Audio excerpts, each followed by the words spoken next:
Këshilli Bashkiak është mbledhur këtu të premten në një mbledhje jashtëradhe me disa pika në rendin e ditës. Pika 1. Miratimin e rendit të ditës. Pika 2.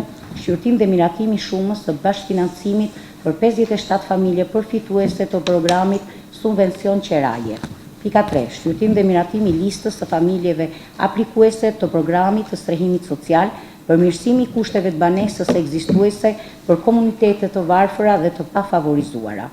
Pika 4. Shqyrtim dhe miratimi i programit 5 vjeçar të strehimit social 2026-2031. Pika 5. Të ndryshme. Pas miratimit në parim të rendit të ditës, Këshilli nisi shqyrtimin e pikave një nga një. Fillimisht këshilltarët e pranishëm në këtë mbledhje diskutuan projekt vendimin e shumës së bashkëfinancimit për 57 familje përfituese të programit subvencion qeraje. Pas relatimit të Drejtorisë së Shërbimit Social dhe diskutimeve, kjo pikë mori të gjitha votat e anëtarëve të pranishëm në këtë mbledhje. Projekt vendimi i listës së familjeve aplikuese të programit të strehimit social, përmirësimi i kushteve të banesës ekzistuese për komunitetet të varfra dhe të pafavorizuara, mori shumë diskutime e debate.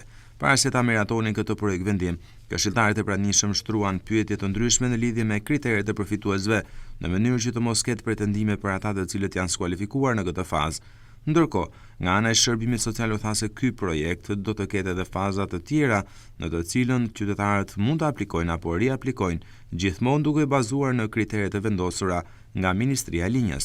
Në pikën e fundit të rendit të ditës, këshilltarët e pranishëm në këtë mbledhje diskutuan dhe miratuan projekt vendimin e programit 5 vjeçar të strehimit social 2026-2031.